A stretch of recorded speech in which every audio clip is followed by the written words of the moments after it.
तर मित्रांनो, आपण कालच्या भागात बघितला तो आपल्या रामेश्वर लिंग स्थापनेचा दशावतार नाटकाचा पहिला भाग बघितला. आज आपण बघणार आहोत दुसरा भाग. जर हा भाग तुम्हाला आवडला तर नक्की लाईक करा, कमेंट करा, शेअर करा आणि आपण आपल्या चॅनलला नवीन असाल तर सबस्क्राईब मात्र जरूर करा. आणि हो, बेल आयकॉन दाबायला विसरू नका. चला तर दुसऱ्या भागाला सुरुवात करू.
आपला आशीर्वाद मिळाला नसेल तर माझ्या मला अस्थिरता निर्माण होते. मलाही माझा नमस्कार. मंगलमय आशीर्वाद. आणि या चरणात दोन ब्रह्मांड समोर आहे. तेव्हा तुमच्या चरणात त्या सौमित्राला आपल्या मस्तकी दर्शन मी सदैव आपल्या चरणी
सोन्याची गांधी असणारे ते मृग ती पहा किती सुंदर दिसते रे. पण त्या धर्माचा मृत्यू मला आम्ही केलं त्या धर्माला गडबड आम्ही केव्हाही लावू शकणार पण ना असं काही असणार ते तरी सुद्धा आज काही कामाचं नाही. आज माझ्या जी इच्छा पूर्ण होणार नाही. तेव्हा मला ते मृग हवंय. मला इच्छा होती. त्या इच्छेची परिपूर्णता करायलाच नाही तर मन विकावलं जाईल. तेव्हा आपला सौमित्र माझ्या मनातील इच्छा आपण परिपूर्ण ते मृग शर्म घेऊन द्यावं आणि नाविन्य म्हणून अयोध्येच्या राजप्रासाद दाखवावं ही इच्छा मी पूर्ण करेन. एकूण शरणाचा आणि तुम्ही जाता या पर्वतुके जानकाई हे अरण्य याच रस्त्या तळे वाचवत येते. जोपर्यंत मी इथे येत नाही तोपर्यंत आश्रमाचा त्याग करून कुठेही जाता का नाही ही जबाबदारी तुमच्या मते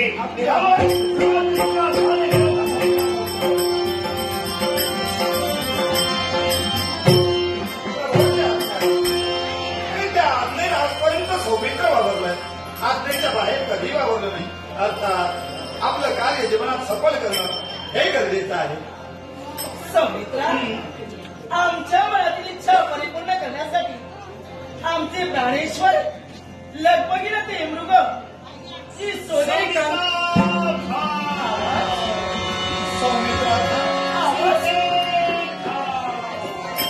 माई सौमित्रा हा त्यांचाच आवाज नाही. आपल्या प्रभूचा आवाज हा सौमित्रचा आवाज. आणि ज्यावेळी सौमित्र हा म्हणजे हे अरण्य आहे आणि अरण्यात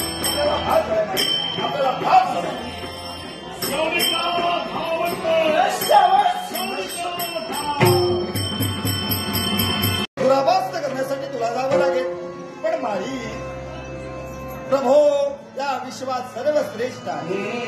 माझे प्रभो माझं सर्वस्व आहे. माझ्या प्रभोवर मी निष्ठा ठेवली आणि माझी मनदेवता मला ग्वाही देते. काय ते माझी प्रभो माझे प्रभो कधीही संकटात सापडणार नाही. संकटात सापडणार मृगाची शिकार करण्यासाठी जातोय. होय. तेव्हा जे तुझ्या माती कर्तव्य असेल ते कर्तव्य कोणतं असेल तू तुझ्या माईचं संरक्षण कर. अर्थात प्रभो आज्ञा शिरसावत नाही आणि मी माझ्या प्रभोच्या आज्ञेचा अभय करून पुढे पावलं टाकू पण शकतो. सौमित्रा मी तुला आज्ञा करते कारण माझ्या प्रभूवर संकट निर्माण झाले. माझी चिंता मुळीच करू नकोस. जा जा त्यांचं रक्षण कर. प्रभूचं रक्षण कर. माई कोणत्या शब्दाने आपली मनधरणी करा. प्रतिमय परमेश्वर ते कृपया साध्य करण्यासाठी गेले. पण त्या ठिकाणी त्यांच्यावर प्रसंग निर्माण झाला असेल. प्रसंग निर्माण झाल्याशिवाय माझे प्रभू माझे स्वामी कधीच काम केल्यासाठी तत्पर होणार नाही. जा विलंब करू नका. जा त्यांच्यावर संकट निर्माण झाले. जा म्हणजे क्षमा करा मला. क्षमा निराश होणाऱ्या वसुंधरेने मारण्यासाठी हा सौमित्र तत्पर होतोय. कारण सौमित्र मी करू शकतो. पण समुद्र आवाज ऐकू येतोय. त्यांच्यावर संकट निर्माण झालंय. माझी चिंता करू नको. या पर्णकुटिकेमध्ये मी इथून गेले कुठं झालं नाही. तू जा म्हणजे माई क्षमा करा मला. लहानपणी सौमित्र मोठा घास घेतोय याबद्दल क्षमा असेल. कारण मी तुमच्या बाळाचा पाईक आहे. आज निमित्तावर मी तुम्हाला बुजलंय भजलंय. अर्थात ज्या देवाला माझ्या हृदयाच्या गाभाऱ्यात सुटेज करून ठेवलं आणि ज्या बाईला परमेश्वर स्वरूपी त्याप्रमाणे मी बुजलंय तेव्हा तुम्हाला मी एकटं टाकून नाही जाऊ शकत. थांब सौमित्रा. ओळखलं मी. सौमित्रा ओळखलं मी. जेव्हा मी तुझा विवाह झाला अंगावरची हात सुद्धा स्वामी होती. त्या क्षणी आपला बंधू वनवासामध्ये जाण्यासाठी जाते. असं असताना तू सुद्धा आमच्या सोबत आलास होय ना. माई आपण म्हणतात ते सत्य आहे. कारण अहो जिथं चंद्र तिथं सूर्य आहे. जिथं तेज आहे तिथं सन्मान आहे. त्याप्रमाणे विश्वाच्या आसवंतात माझे प्रभो तिथं आहे. तिथं हा सौमित्र आहे. थांब सौमित्रा. मुखातील शब्द मुखात ठेव. हे फक्त सांगण्यापुरतं. पण हा जर चंद्र हा जर सूर्य असं जर तुझ्या मनात असतं प्रभूवर ज्यावेळी संकट निर्माण झालं तेच मी उतरत्या पावलाने गेला असतात. पण का गेला नाहीस याचं कारण आज मला समजलं. हे माई आपल्या मुखातून शब्द बाहेर पडले. सत्य शब्द ते शब्द सत्य आहे असं आपल्याला वाटतं. हा आपल्याला काय बोलायचंय. आपल्या बोलण्याचं गांभीर्य काय आहे. गांभीर्य ऐकायचंय तुला. होय पण तुझं नुकतंच लग्न झालं असतं सुद्धा आमचा समय झालास. याला कारण आहे. हे मातृप्रेम मातृप्रेम एवढंच नाही. माझे प्रभू मला पित्या समान आहे. माझी माई ही माझी आई आहे आणि मुलाला आपल्या आईसोबतच राहायचं असतं. आपल्या पित्यासोबत राहायचं असतं. कारण मुलाला आईच्या प्रेमाचं समाधान आहे. प्रेम चंद्राला चकोराचं आईचं प्रेम ओळखलं मी. सौमित्रा काय ते अरे हे फक्त तुझं बोलण्यापुरतं. पण इथं जर तू आलायस ना याला सुद्धा कारण आहे. याला आणि ते कारण मी ओळखलंय. कारण हे सुंदर दिसणारी सीमा हे माझं सौंदर्य तुझ्या नजरेत खूप लागलंय. म्हणून ते माझं सौंदर्य तुझ्या नजरेत खूपतात.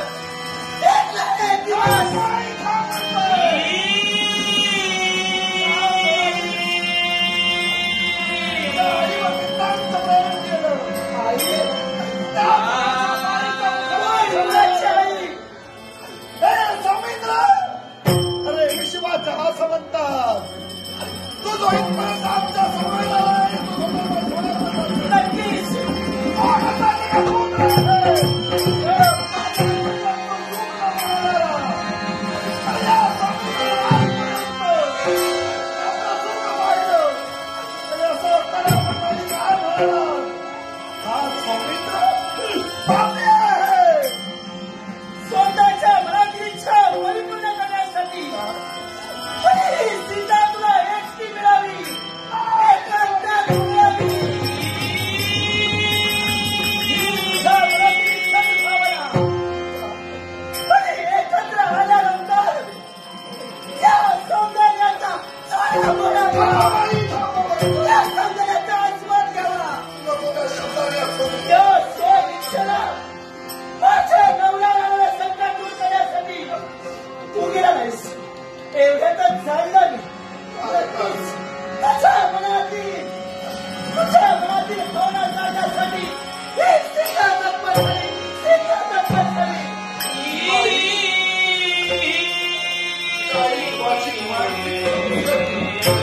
अशी बघा 4 बाप आहेत. 4 बापाला हुकूम जाऊन दिला. आजपर्यंत आणि आता आपल्या मुखातून शब्द बाहेर पडले. पापी दृष्टीला या बाईकडे होय होय, पापी दृष्टीला माझ्याजवळ पाहण्यासाठी तू तत्पर झालास आणि त्या दिवसाची तू वाट पाहत होतास. हा एकांत पाहिलास. मग मला सांग, ज्यावेळी माझ्या प्रभूचे शब्द सावित्रा धाव, सत्य धाव, हे शब्द त्यांच्या मुखातून बाहेर पडतात, त्यांच्या रक्षणासाठी तू काळा गेला नाहीस, सत्कार केला नाहीस. शब्द हे असं अस्त्र आहे. शब्द मी असता तुमच्या बाबतीत तुम्ही माझ्या बाबतीत केला. त्यांच्यावर नितांत प्रयत्न केला. सावित्रा, अरे बंधू बंधू म्हणून बोलण्याचा बंधूवर प्रेम आहे ना तुझं? आणि या बंधूच्या आमच्या समेत आला. पण मला आता ऐकायचंय, या बंधू प्रेमासाठी आला नसून या सिद्धेसाठी तू आलाय.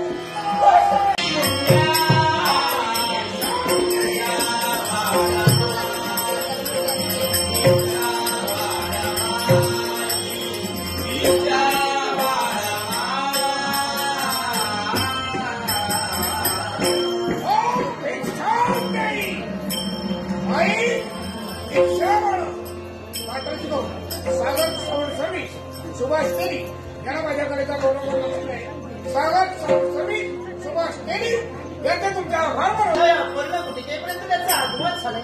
आई दीक्षा मानव दीक्षा देई.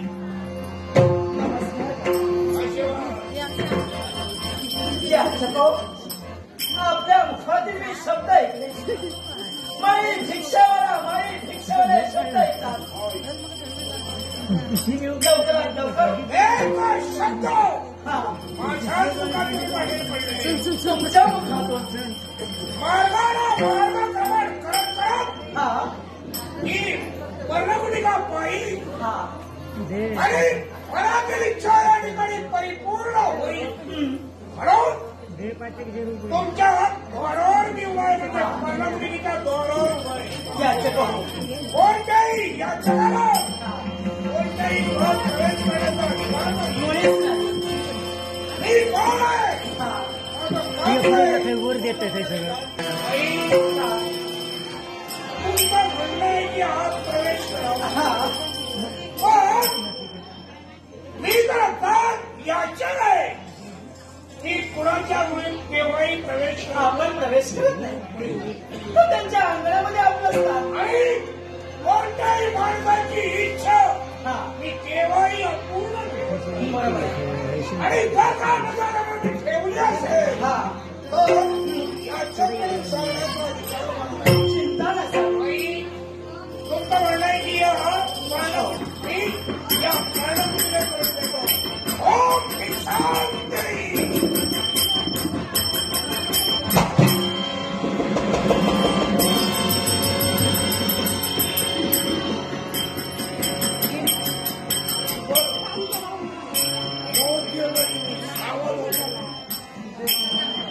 काही ना काहीतरी गडबड घोटाळा या ठिकाणी आहे. ही जी रेषा आहे त्या रेषेच्या आत पाहून लागता झालेला आहे.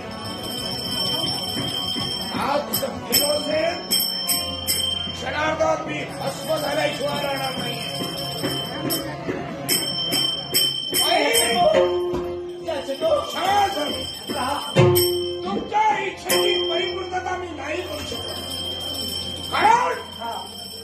मी भिक्षा देत असताना कुणाच्या घरी केवळ जात नाही आणि कुणाच्या घरात प्रवेश करत नाही.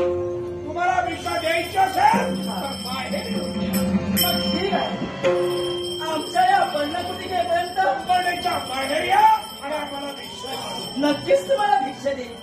आतापर्यंत जे जे याचक आमच्या या पर्णकुटिकेपर्यंत आले येत नसाल आम्हाला वाईट वाटणार नाही. निघालोय. थांबा, विनवून जाऊ नका. आतापर्यंत जे जे याचक आमच्या या पर्णकुटिकेपर्यंत आलेत ना त्यांना आम्ही कधी विनमुख माघारी घालवलं नाही. आमच्याजवळ जे काय असेल ते देण्यासाठी आम्ही तत्व झालो. इथंच थांबा. तुमच्यासाठी मी भिक्षांना घेऊन येते. भिक्षांना घेऊन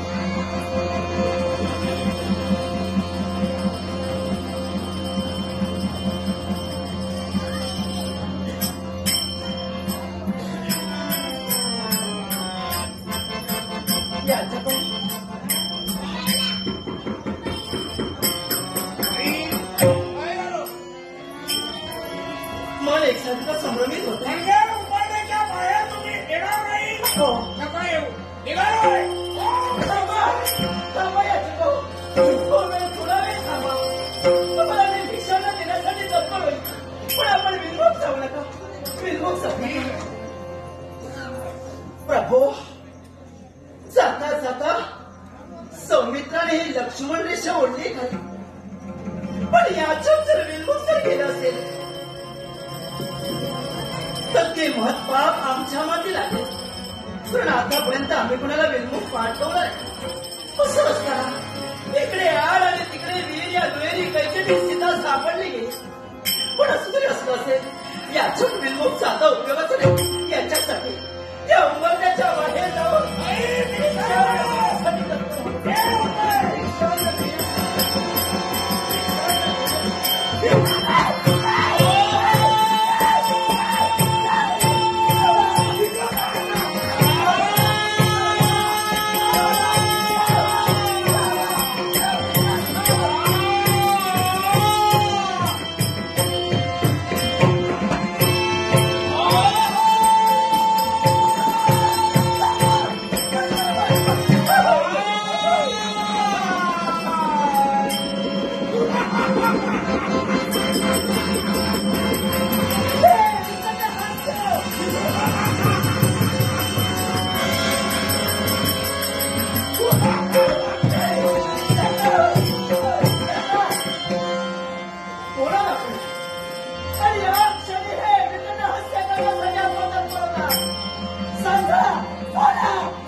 भिक्षा मिळाली आहे इच्छेला.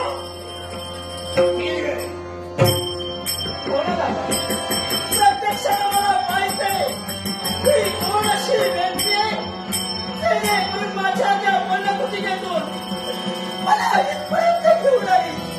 इथपर्यंत घेऊन आली. कोण आहे व्यक्ती?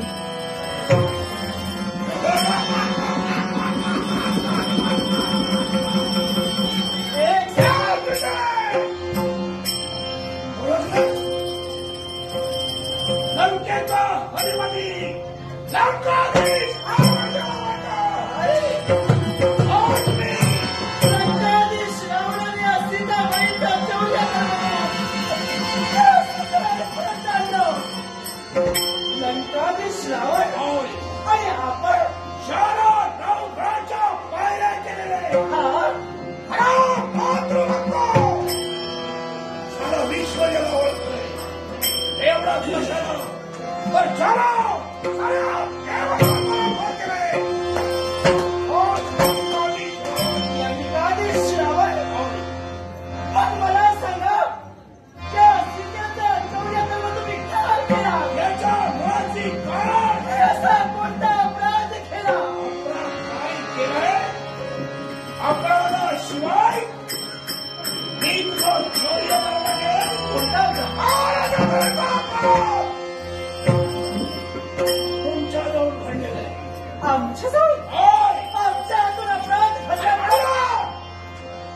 या लंकाधीशानं कपाट कारस्थान केलं, यतिवेश धारण केलं आणि या वर्णपिढीकडे लंकाधीश तुम्हाला काय साधायचं इथं?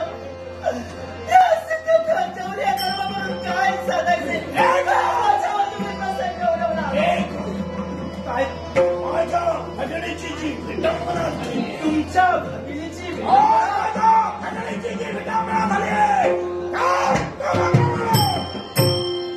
हे मी केलं. मला सांग, स्त्रीचा प्रतिभा सौंदर्य करून दिसतो, याच्या मुळाशी कारण का?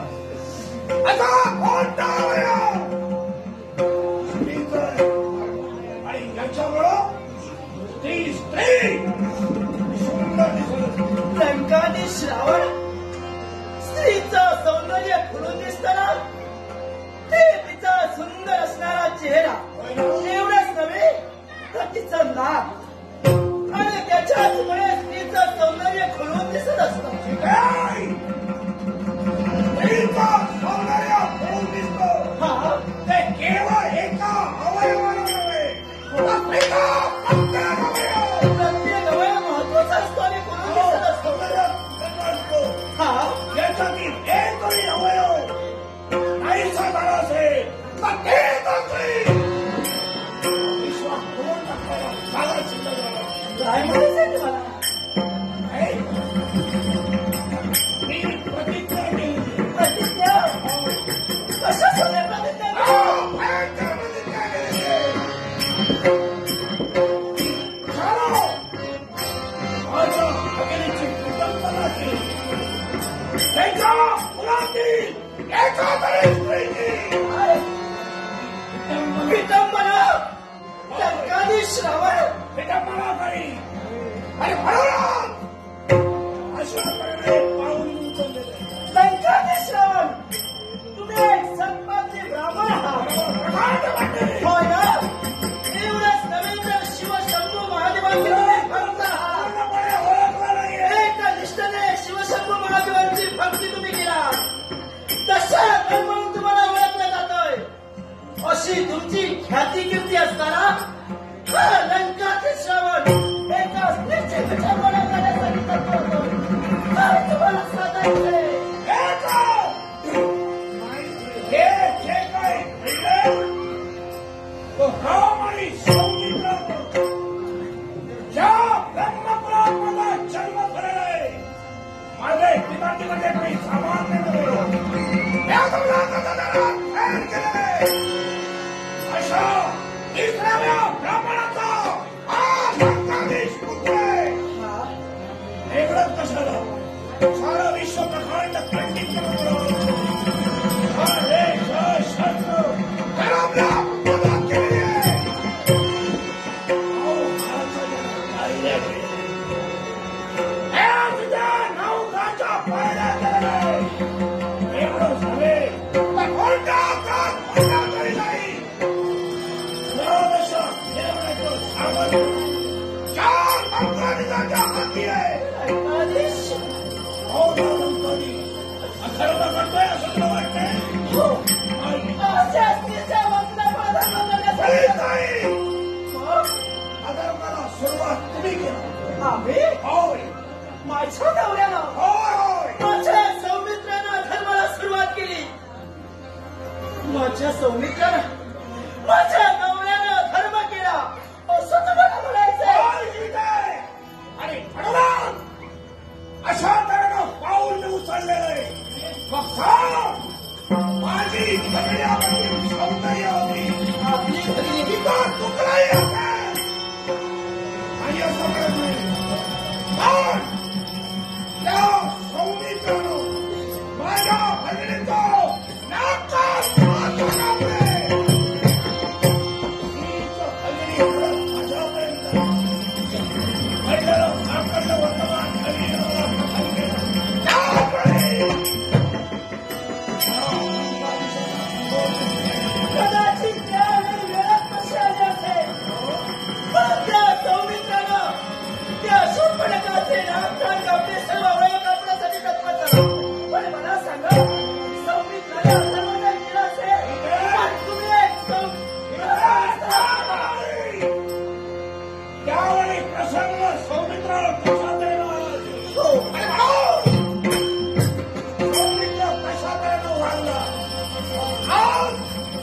तुझ्या पसंत आले याला कारण माझ्याशी सांगितलेलं आहे ते मी करतोय की तू काय केलं पण मला सांगा संविधानाला अधर्म केला म्हणून आपण एक संत निवडा बरोबर आहे पण आपण एका स्त्रीची विटंबना आपण अधर्म का करतो?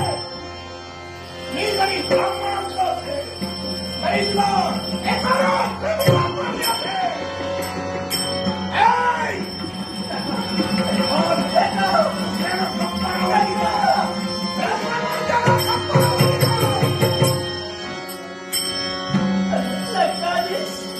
माझी विटंबना करू मला माझ्या पर्णकुटीपर्यंत देऊन सोडा माझ्या स्वामीमाची वाट पाहत असते माझ्या समुद्राची माझं तिकडे करत असते चला मला माझ्या पर्णकुटीपर्यंत तुझी वाट पाहतोय माझ्या बहिणीचं काय माझ्या बहिणीचं काय तिचं गेलेलं सौंदर्य कोणाच्या तुझा नवरा देणार आहे नाही आनंद होऊ शकत पण त्याने तसं केलं म्हणून तुम्ही करू नका या स्थितीची विटंबना नका हो करू मला लक्ष उत्पन्न होईल असं काहीच करू नका नाही तुमच्याकडे देऊ शकणार तुला लज्जा उत्पन्न होऊ नये असं आतापर्यंत मी काही केलेलं नाहीये आणि याच्या पुढेही करणार नाहीये हात सोडून साऱ्या विश्वाला वाढ खाली घालायला नाहीये अशा त्याचा कृत्य त्या भूमिकेमध्ये बोललंच नाही सौमित्र चुकला असेल त्याच्या वतीने मी क्षमा मागते जर का तो चुकला असेल तर त्या चुकीची क्षमा नाही त्या चुकीची पाव त्यांना भोगावीच लागेल. कोणीच नाही.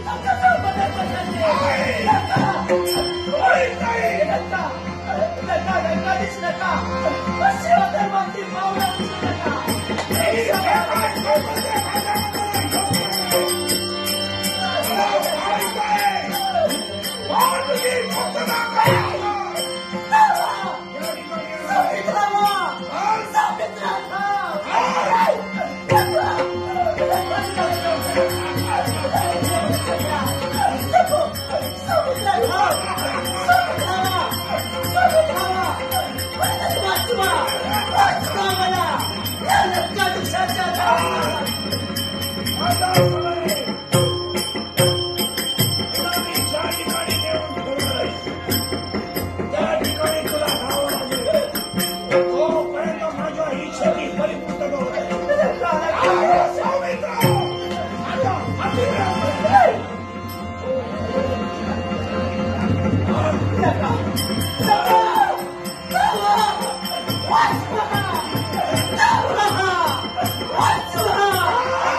तर मित्रांनो, हा आपण दुसरा भाग आता बघितला. आता यानंतर बघणार आहोत आपण तिसरा भाग. पण हा दुसरा भाग तुम्हाला कसा वाटला हे कमेंट करून नक्की कळवा. आणि त्याचबरोबर आपण आपल्या चॅनलवर नवीन असाल तर सबस्क्राईब करा, लाईक करा, शेअर करा आणि हो बेल आयकॉन दाबायला विसरू नका. भेटू पुढच्या तिसऱ्या भागामध्ये.